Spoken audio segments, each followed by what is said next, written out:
La fille du PDG millionnaire était incapable de marcher depuis des années. Puis, un modeste fermier a murmuré « Laissez-moi essayer » et a tout changé. Elle a essayé, elle a fait de son mieux, puis elle s'est effondrée. La voix d'un père, brisé par le chagrin. J'ai le monde entier. Mais je ne peux pas donner à ma fille les jambes pour se relever. Lucarne s'arrêta en plein mouvement. La hache dans sa main resta suspendue au-dessus de la bûche avant qu'il ne la laisse doucement retomber à ses côtés. Son regard s'assombrit alors que le nom résonnait à travers les feuilles bruissantes de sa ferme. Tranquille. Ava murmura-t-il, ici, entouré par l'odeur du cèdre et le bourdonnement grave des cigales. Lucas s'était taillé une vie silencieuse, loin du monde qu'il avait autrefois connu. Il y a des années, il avait été une étoile montante de la neurologie. Le plus jeune chercheur à avoir jamais remporté le prix national de l'innovation en neurothérapie. Réflexe. Ses travaux sur la stimulation neuronale tactile étaient en cours d'examen pour un financement national. Mais le génie ne pouvait sauver une vie, pas celle de sa sœur. Une seule opération, une erreur irréversible. Son dernier souffle n'avait pas seulement mis fin à sa vie, il avait brisé la sienne. Il avait tout abandonné, avait disparu et tourné le dos à tout. Une seule personne savait encore qui avait été Lucarne, Maria Kendall. L'infirmière qui avait partagé avec lui des manuels d'anatomie une décennie plus tôt et qui se tenait maintenant chaque jour au chevet d'Ava Sinclair. Elle avait vu l'esprit de la jeune fille se flétrir sous le poids stérile des promesses non tenues. Des meilleurs médecins du pays. Elle avait aussi vu, peu de temps auparavant, Lucas aider un jeune garçon de ferme boiteux à traverser un champ de foin d'un pas mal assuré, avec pour seuls outils des attelles en bois qu'il avait sculptés à la main. Marianne avait pas dit grand-chose, juste assez pour donner à un père en deuil une dernière lueur d'espoir. Elle le savait mieux que personne.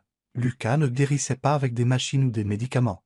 Il guérissait avec le silence, la patience et ses mains. Un homme Sinclair, PDG de l'une des plus grandes institutions financières de l'État, n'avait pas dormi depuis des semaines. Il avait lu et relu les dossiers d'Ava. 4 neurologues, 6 mois de thérapie intensive. Rien. Juste des murmures maintenant. Des murmures disant qu'elle ne remarcherait jamais. Mais un murmure de Maria changea quelque chose en lui, alors, par un matin brumeux. Une élégante Mercedes noire s'engagea sur le long chemin de gravier menant à la ferme de Lucas. Les pneus crissèrent lentement, presque avec incertitude, jusqu'à ce que la voiture s'arrête près d'une pile de bois de chauffage. La portière s'ouvrit et un homme en sortit, paraissant complètement déplacé dans son costume sur mesure et ses chaussures cirées. Lucas, la chemise trempée de sueur, les mains rudes et calleuses, ne dit rien tandis que l'homme s'approchait. Dans les mains tremblantes d'Owen se trouvait une épaisse enveloppe. « Je n'ai pas besoin d'un médecin », dit doucement le PDG. Sa voix presque perdue dans le vent. « J'ai besoin de quelqu'un qui peut croire quand les autres abandonnent. » Lucas prit l'enveloppe, hésita, puis la lui rendit. « Je ne suis pas médecin, » dit-il en essuyant la sueur de ses paumes. « Je sais, répondit Owen sans bouger. Mais vous avez aidé un garçon en qui personne ne croyait. Vous avez vu quelque chose que nous autres avons manqué. » Lucas détourna le regard. C'était différent. Vraiment? Owen ouvrit l'enveloppe et en sortit une seule photographie. Il l'attendit, non pas en suppliant, mais tranquillement, comme un homme qui dépose le dernier morceau d'un cœur en miettes dans la main de l'autre homme. La photo était celle d'une jeune fille, blonde, les yeux vifs, debout sur une corniche rocheuse. Riant face au vent, elle portait une écharpe rouge, les bras grands ouverts comme des ailes. Ses yeux brûlaient de vie. Lucas fixa l'image pendant un long moment. Il y vit de l'intelligence, de la force. Une fille qui avait goûté à la liberté et vivait maintenant derrière des genoux verrouillés et des cris silencieux. Il déglutit difficilement, sa main se resserrant sur la lanière de cuir usée de sa sacoche à outils. Sa voix, quand elle va, était à peine plus qu'un souffle. « Laissez-moi essayer », il leva les yeux. Le vent souleva ses cheveux.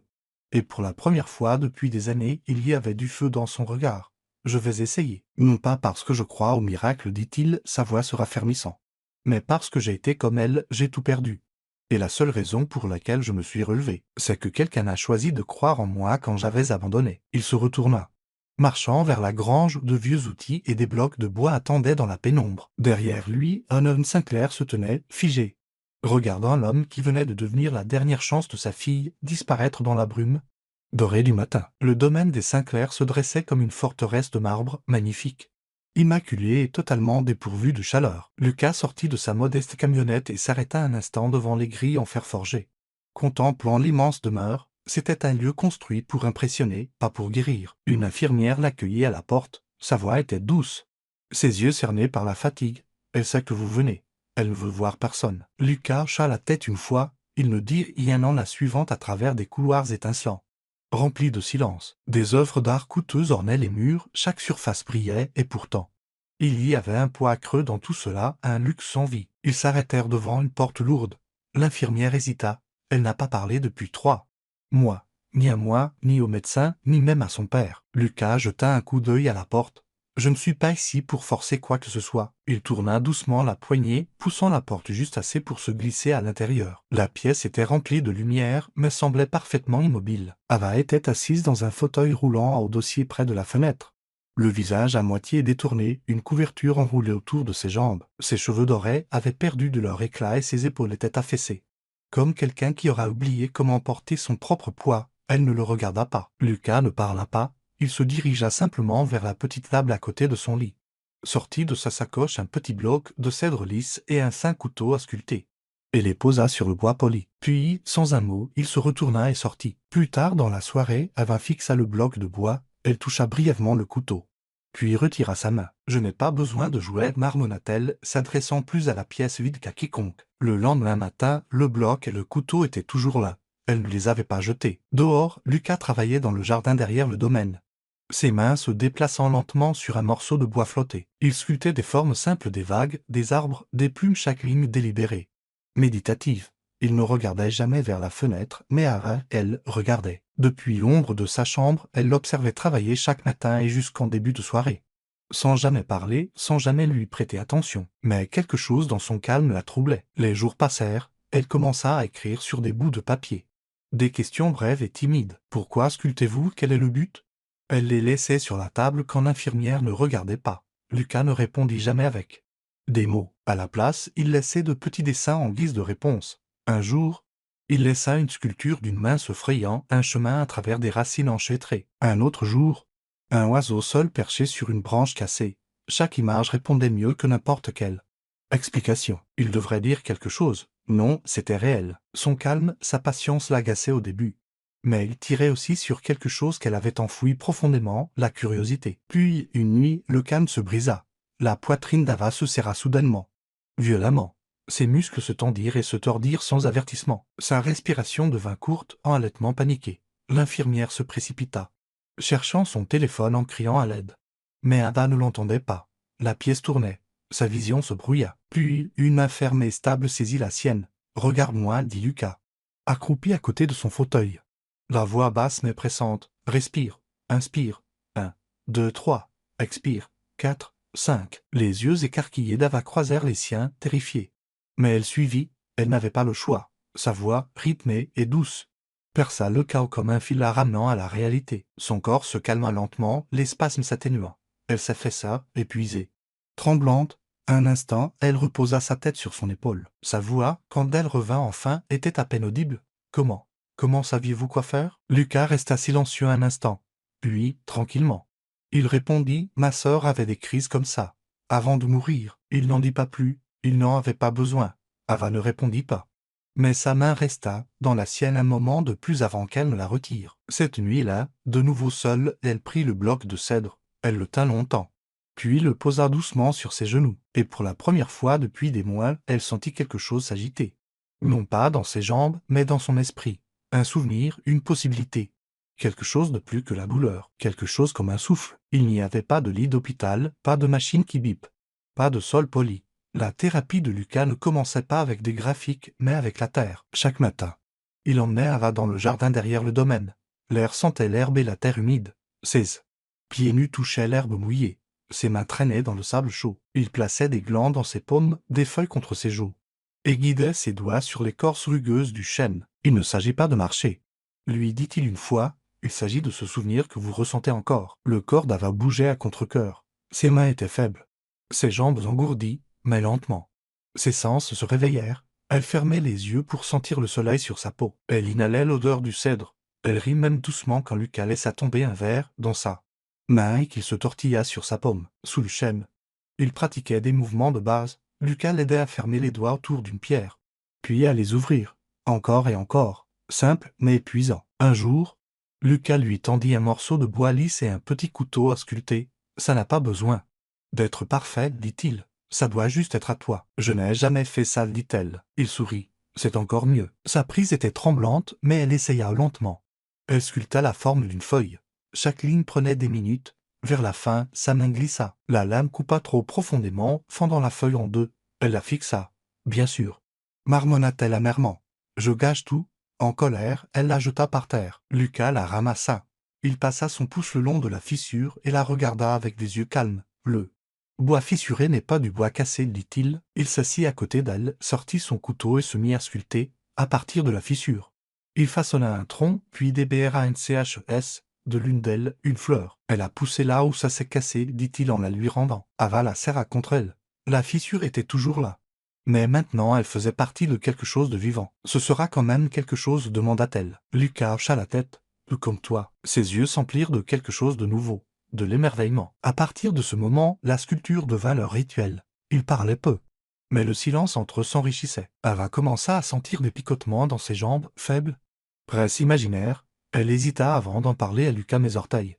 J'ai senti quelque chose. Il se contenta de hocher la tête. C'est ton corps qui se souvient. Un après-midi, elle s'arrêta en sculptant. Pourquoi croyez-vous autant en moi? Lucas posa sa lame. Ma sœur avait une maladie. Elle n'a pas survécu à l'opération. Je n'ai pas pu la sauver, dit-il doucement. Mais avant de mourir, elle a dit « Je sais que tu n'as pas abandonné. » Parfois. C'est ce dont les gens ont besoin. Quelqu'un qui ne s'en va pas. Ava sourit. Un sourire petit, hésitant, mais réel. Le premier depuis des mois. Puis vint le moment. Lucas versait du thé quand il entendit une aspiration brusque. Il se retourna. Pour voir Ava figée, les yeux écarquillés. Lucas, murmura-t-elle. Il se précipita. Elle montra son pied. Des larmes coulant sur son visage. Mon orteil. Il a bougé. Ils restèrent tous les deux à regarder. Retenant leur souffle, le deuxième orteil de son pied droit tressaillit une seule fois. Mais il bougea. C'est moi qui ai fait ça, chuchota-t-elle, la voix brisée. C'était moi. Puis elle craqua, riant, pleurant, tremblant. Vous êtes la première personne qui ne m'a pas regardé comme si j'étais déjà parti. Lucas prit sa main. Les yeux pleins d'émotion. Il ne dit rien. Il n'en avait pas besoin.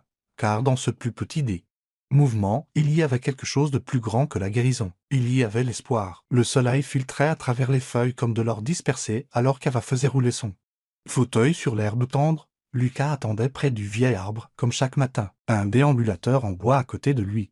Fabriqué à la main avec un rembourrage doux et des bords lisses façonnés par des heures de soin. Prête, demanda-t-il. Ava hocha la tête. Avec effort, elle posa ses mains sur les côtés du cadre. Ses bras tremblaient. Son souffle se coupait, mais elle se hissa. Ses pieds semblaient des ancres, lourds et réticents. Pourtant, lentement, centimètre par centimètre, elle se mit debout. Son corps tremblait. Mais le sol sous ses pieds semblait réel. Chaque jour, elle répétait le rituel. Lucas ne la poussait jamais. Il se tenait simplement à proximité, silencieux, une présence stable.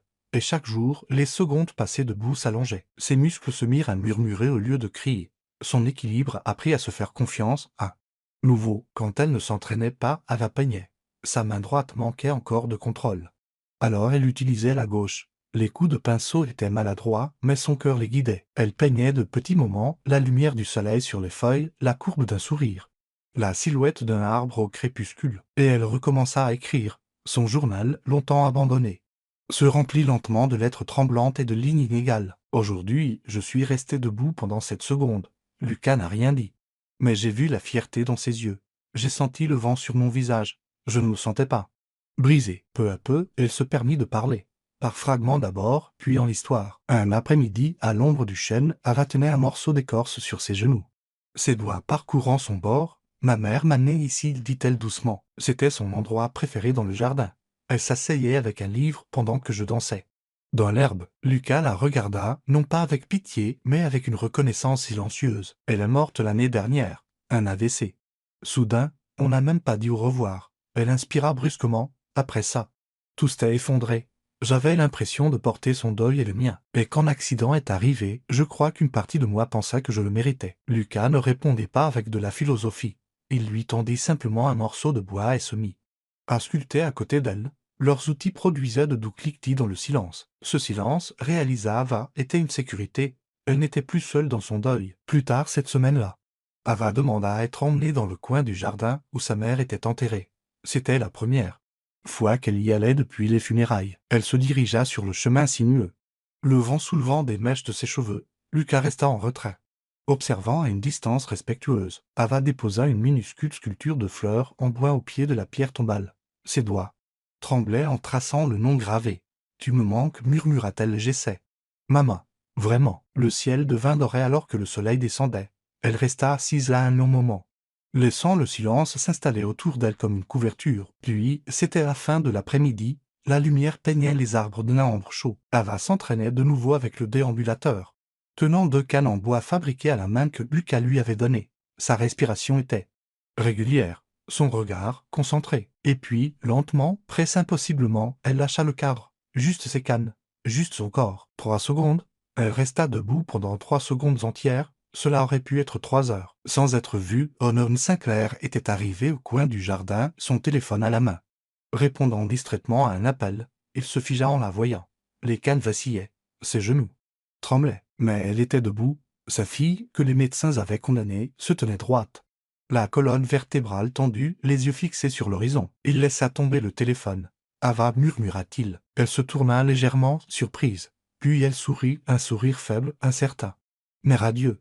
Je deviens plus forte, dit-elle. » Il fit un pas hésitant en avant. Sa voix se brisa. « Tu es debout. » Elle hocha la tête. Pendant 3 secondes, il couvrit sa bouche de sa main, les yeux s'emplissant de larmes. L'homme qui avait bâti un empire, qui avait affronté des conseils d'administration et des tempêtes politiques sans scier, regardait maintenant sa fille comme s'il la voyait pour la première fois. « Tu fleuris, murmura-t-il. » Ava laissa échapper un rire essoufflé, méfié. « Je crois, dit-elle, que je crois enfin que je peux y arriver. » Cela a commencé par un murmure. Un moment privé qui aurait dû rester dans le calme doré du jardin des Sinclair. Ava avait fait 3 pas entiers, aidés par le cadre en bois que Lucas avait construit. Le soleil illuminait son visage alors qu'elle tremblait de détermination. Sans qu'il le sache, quelqu'un à proximité avait filmé la scène, en 24 heures. Le clip était partout. Ava Sinclair remarche, disait la légende, après des années en fauteuil roulant. Un fermier l'aide à défier les pronostics. Les images se propagèrent comme une traînée de poudre. Partage, like, commentaires par milliers. Un miracle, une seconde chance. Qui est l'homme derrière ce rétablissement? Les grands médias s'emparèrent de l'affaire. Les gros titres criaient « Un cadre en bois et un murmure, comment un fermier reclus a redonné espoir à la fille d'un millionnaire. La sculpture sur bois peut-elle guérir la colonne vertébrale? Les mains qui touchent l'âme avant le corps. Des journalistes campèrent devant le domaine des Sinclair. Des producteurs offrirent de l'argent à Lucas pour apparaître dans des talk-shows. Une prestigieuse organisation médicale l'invita à parler lors d'un symposium international sur les thérapies alternatives. Il refusa tout. « Je n'ai guéri personne, » dit-il à un journaliste insistant. « J'ai aidé une jeune femme à croire à nouveau en ses mains. » Mais la simplicité de ces mots ne fit qu'enflammer davantage la frénésie. Les gens voulaient des explications, de la science, des preuves. La réaction négative ne se fit pas attendre. Le Dr. Leonard Ray, un neurologue de renom, publia un article d'opinion cinglant. L'émotion n'est pas un traitement. Romantiser des méthodes non vérifiées crée de faux espoirs. La frontière entre la compassion et l'imprudence ne doit pas être franchie. Une émission d'information en prime time demanda sans détour « Lucas n'est-il un génie ?» Méconnu ou un maître manipulateur au cœur d'un coup de pub à HBILE, la pression retomba entièrement sur la famille Sinclair. Les réunions devinrent tendues. Les avocats rôdaient. L'équipe de relations publiques de la famille mit en garde contre les risques de poursuite, les problèmes de licence et les préoccupations éthiques. On parlait d'Ava comme d'une marque, d'une responsabilité. Lors d'une réunion particulièrement silencieuse, épée million 0 100 000 0 100 dans le salon, Onon Sinclair se tenait face à Lucas. « Nous sommes cernés, dit-il, la voix tendue. Médias, avocats, médecins. Il ne s'agit plus seulement d'Ava.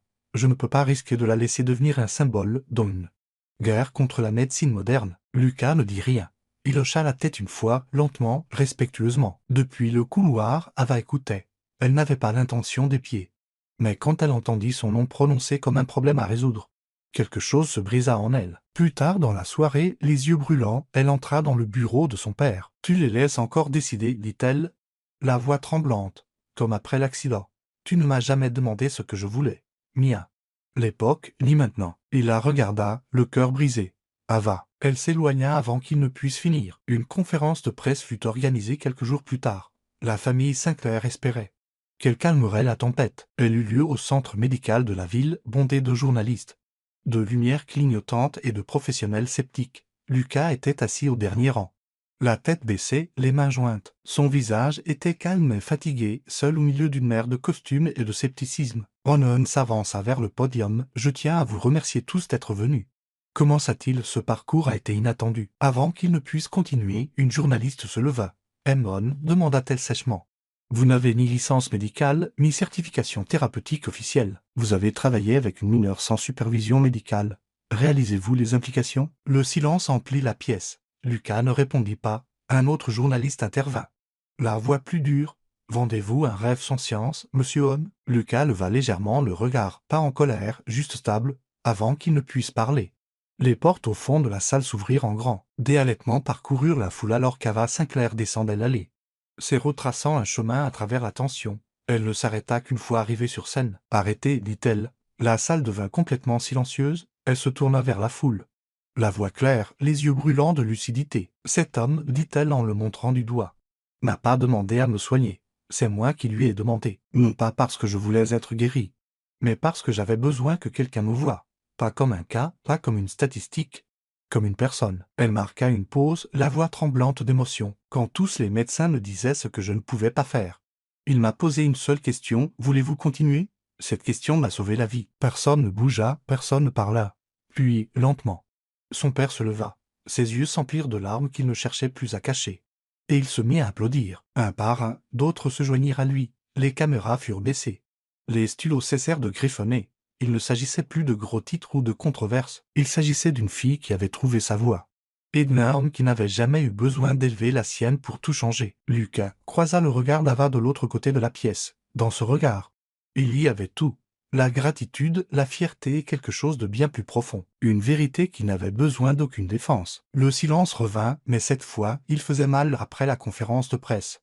Le monde bourdonna plus fort que jamais. Opinions, invitations, critiques. Ça n'arrêtait pas. Lucas, qui n'avait jamais cherché l'attention, en sentit tout le poids, non pas pour lui, mais pour Ava. Son nom était désormais pris dans une tempête qui n'avait rien à voir avec sa guérison. Et cela le terrifiait. Alors, il rangea ses outils. Pas de cérémonie, pas d'adieu. Juste un matin tranquille. Une lettre pliée sur le rebord de sa fenêtre et une marche sur le chemin de gravier. Loin du domaine. Quand Ava se réveilla, il était parti. Elle ne pleura pas. Pas tout de suite. Elle fixa simplement le chêne où il l'attendait chaque matin. Le jardin. 0 millions 0 un sanctuaire ressemblait maintenant à une pièce vide. Elle arrêta de manger, arrêta de parler à nouveau. Son père regardait, impuissant. La lumière s'éteindre dans ses yeux. La nuit, elle se tournait et se retournait. La maison semblait plus froide, plus grande, plus vide. Un matin, elle se dirigea vers l'atelier où Lucas sculptait. La poussière commençait à s'accumuler, mais l'étagère, son étagère, était toujours garnie de minuscules pièces de bois. Des formes qu'il avait faites et laissées derrière lui. Elle les toucha une par une. Un petit oiseau, une spirale, un cœur brisé recousu. Puis un petit bloc de pain. Dessus, gravé avec soin par Lucas. 5 mots simples, chaque cicatrice et une graine. Son souffle se coupa. Ses mains tremblaient. Elle emporta le bloc dans sa chambre et le posa sur le rebord de la fenêtre. Puis, sans appeler personne, sans demander d'aide, elle se tira du lit, enfila ses attelles, saisit son déambulateur et se dirigea vers le jardin. Pas à pas, lente et têtue. Elle avança sur l'herbe, jusqu'à ce que ses jambes cèdent. Elle s'effondra, ses paumes raclèrent. Le sentier de pierre, ses genoux cédèrent. La douleur lui remonta le long de la colonne vertébrale. Elle se mordit la lèvre pour ne pas crier. Des pas se précipitèrent vers elle. C'était son père. Il tomba à genoux à côté d'elle. La panique dans les yeux. « Ça va » murmura-t-elle, essayant de le repousser. « Ava, non » dit-elle, la voix brisée. « Tu n'as pas le droit de parler pour moi. Pas cette fois. » Il se figea. Des larmes coulèrent sur ses joues. « Je ne veux pas le perdre. Papa, je ne veux pas perdre la seule personne qui m'ait jamais vu comme plus qu'une fille dans un fauteuil. » Les mains de son père tremblaient alors qu'il l'aidait à s'asseoir. « Alors, nous le ferons revenir. » Quelques jours plus tard, un nouveau panneau apparut à la grille du domaine des Sinclair. Pas en laiton poli, pas gravé dans le verre. Il était en bois, brut, simple. Gravé dessus, ces mots « J'ai encore besoin de mon fermier ». Lucas le vit avant toute autre chose. Il vivait de nouveau en bordure de la ville, dans une petite cabane près des bois, travaillant tranquillement, évitant les écrans. Les gros titres, l'espoir. Mais ce panneau, tordu, imparfait, magnifique, le stoppa net. Il resta longtemps devant la grille avant qu'elle ne s'ouvre. Et Ava était là. Elle était debout. Pas parfaitement, pas de manière stable. Mais debout, ses mains serraient les canons bois qu'il avait fabriqués. Ses jambes tremblaient. Mais ses yeux tenaient bon. Elle sourit, et son sourire était plein et vrai. « Tu as oublié de finir une pièce, dit-elle en montrant le panneau du menton. » Lucas s'approcha. Elle tendit la main. Et sa main trouva la sienne. Il ne s'agissait jamais de guérir. Murmura-t-elle, il s'agissait d'apprendre à vivre à nouveau. Il la prit dans une étreinte prudente. Ses bras stabilisant son corps tremblant. Et pour la première fois depuis longtemps. Ava se sentit complètement entière. Pas réparée, pas guérie, mais vivante. Le monde était passé à autre chose, mais Ava ne faisait que commencer. Chaque matin, elle se réveillait avant le soleil, étirant des membres encore endoloris mais qui ne lui semblaient plus étrangers. Elle marchait, lentement, prudemment, avec son cadre en bois le long du sentier du jardin. Les embouts de ses cannes tapaient un rythme régulier sur les pierres. Un battement constant de détermination. Puis vint les rires. Des enfants, dans des fauteuils et des déambulateurs de pareillés, se rassemblaient dans un coin ensoleillé du jardin des Saint-Clair. Ava s'agenouillait à leur côté, parfois encore tremblante, ayant parfois besoin d'aide, mais toujours souriante. Son atelier, autrefois un espace de silence et de guérison, s'était transformé en quelque chose de plus bruyant, de plus chaleureux, une salle de classe. Ava leur apprenait à sculpter, pas parfaitement, mais avec sens. Chaque ligne n'a pas besoin d'être droite, dit-elle à un garçon à qui il manquait 3 doigts. Chaque entaille raconte une histoire. Lucas observait parfois de loin, les mains jointes, le visage doux. Il passait la plupart de ses journées de l'autre côté de la ville maintenant, où il s'était associé à un petit hôpital de réadaptation pour construire quelque chose dont il n'avait autrefois que rêvé, un jardin sensoriel fait de bois, de pierre et de terre. Pas de machines, pas de programme high-tech, juste des bancs sculptés avec intention. Des sentiers conçus pour être parcourus pieds nus. Des rampes en bois façonnées pour ressembler à des branches. Un lieu où les patients pouvaient se reconnecter non seulement avec la thérapie, mais avec leur sens, avec la terre, avec eux-mêmes. Il l'appelait le bosquet. Le soir, Lucas retournait au domaine des Saint-Clair, où lui et Ava vivaient dans l'ancienne maison du jardinier, confortable, calme, remplie de livres, de sculptures et de tasses de thé inachevées. Il s'asseyait sur le porche, les lucioles scintillant à travers les haies. Un soir, alors que le ciel virait aux marines et que le vent murmurait dans les arbres, Ava posa doucement sa tête sur son épaule. Elle resta silencieuse un moment. Puis, d'une voix à peine audible, elle dit « Personne ne croyait que je remarcherais un jour ». Le bras de Lucas se resserra légèrement autour d'elle. Il n'eut pas besoin de parler. Ava tourna son visage vers lui, des larmes brillant dans ses yeux. « Sauve-toi ». Il baissa les yeux vers elle, sa voix rauque d'émotion. « Ce n'est pas que je croyais en toi », murmura-t-il. « C'est que j'ai vu quelque chose que même toi avais trop peur de regarder. » Ava ferma les yeux. Il n'y avait plus de journalistes, plus de caméras. Plus de débat, juste le bruit du vent et le chant des grillons. Juste une fille qui pensait autrefois que son histoire était terminée. Et l'homme qui l'avait aidé à tourner la page, et dans la lueur tranquille du soir, l'ordinaire devint une sorte de miracle. 1 an plus tard, le jardin avait l'air différent. Mais seulement parce qu'Ava y marchait désormais. Elle n'avait plus besoin du cadre, pas toujours. Ses pas étaient lents, un peu illégaux. Mais ils étaient les siens. Chacun portait le poids de 1000 autres avant lui, le poids du doute, de la douleur et de la persévérance. Et chaque fois que son pied touchait le sol, c'était une victoire silencieuse. Elle avait emménagé dans une petite maison en bois à côté de l'atelier de Lucas. Un endroit rempli de l'odeur du cèdre et du doux bourdonnement des ciseaux sur le bois. Là, elle créait des cadres, de petites sculptures, des jetons gravés qu'elle donnait aux enfants de ses classes. Ses mains, autrefois faibles et incertaines, étaient devenues fortes et déterminées. C'était une chaude journée de printemps lorsque la famille Saint-Clair se réunit pour un pique-nique. Sous le vieux chêne, au même endroit où Ava était autrefois tombée, avait pleuré, s'était relevée pour la première fois sur des jambes tremblantes. Le jardin était en pleine floraison, les rires flottant entre les parterres de fleurs. Ava portait une robe simple, les cheveux attachés avec une écharpe rouge, la même que sur cette photo que Lucas avait vue pour la première fois. Son père était assis sous l'arbre, la regardant avec une paix qu'il n'avait pas connue depuis des années. Lucas s'occupait du barbecue, ses mains se déplaçant avec un calme habitué. Près de là, sa jeune nièce, elle a joué avec des fleurs sauvages, tourbillonnant au soleil. Puis, soudain, elle s'approcha d'Ava en sautillant, tenant quelque chose dans sa petite main. « Tonton Lucas a dit de te donner ça », dit-elle avec un grand sourire. Elle ouvrit sa paume. C'était une bague, délicate, sculptée dans de l'écorce polie, enroulée d'un minuscule fil d'argent, à l'intérieur, gravé dans le bois. Ces mots, l'espoir grandit ici. Ava cligna des yeux, les lèvres entr'ouvertes de surprise, avant qu'elle ne puisse parler. Lucas s'approcha et s'agenouilla devant elle. « Je n'ai pas fait ça pour te guérir, dit-il, la voix rauque d'émotion. Parce que tu n'as jamais été brisé. » Il prit sa main, les yeux rivés dans les siens. « Tu n'es pas ce que j'ai réparé, tu es ce qui m'a ramené à la vie. Veux-tu m'épouser, Ava ?» Son souffle se coupa. Puis, entre les larmes et les rires, elle hocha la tête. « Tu n'es pas en retard, murmura-t-elle, la voix tremblante. Tu es arrivé juste à temps pour parcourir le reste de ce chemin avec moi. » Derrière eux, Onon Saint-Clair se tenait debout avec un verre de limonade à la main, les yeux brillants. Il leva les yeux au ciel avec un doux sourire. Elle a trouvé quelqu'un qui la voit vraiment, murmura-t-il.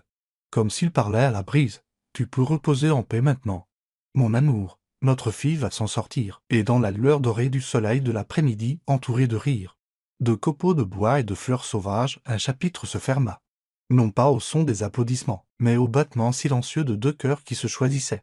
Un pas à la fois. Dans un monde qui ignore souvent les miracles silencieux, il suffit parfois d'un murmure, d'une main tendue dans l'obscurité, d'une personne qui choisit de croire quand toutes les autres abandonnent. Ava n'a pas seulement réappris à marcher, elle a appris à vivre, à aimer et à renaître des cendres de sa propre peur. Et Lucas n'a pas seulement aidé à la guérir. Il a retrouvé les morceaux manquants de lui-même en chemin. Parce que la guérison ne se trouve pas toujours dans les hôpitaux. Parfois, elle grandit dans les jardins, dans le bois sculpté, dans le silence partagé et dans la décision courageuse d'essayer une fois de plus. Si cette histoire a touché votre cœur, si elle vous a rappelé que la résilience peut être silencieuse et que l'amour peut être sculpté à la main, alors assurez-vous de vous abonner à Histoires inspirantes. Ici, nous vous apportons des récits qui ne se contentent pas de divertir, ils guérissent. Ils inspirent et ils restent avec vous longtemps après que l'écran s'est éteint. D'ici la prochaine fois, continuez de croire en la beauté des secondes chances. Abonnez-vous maintenant et laissez votre un maître inspiré.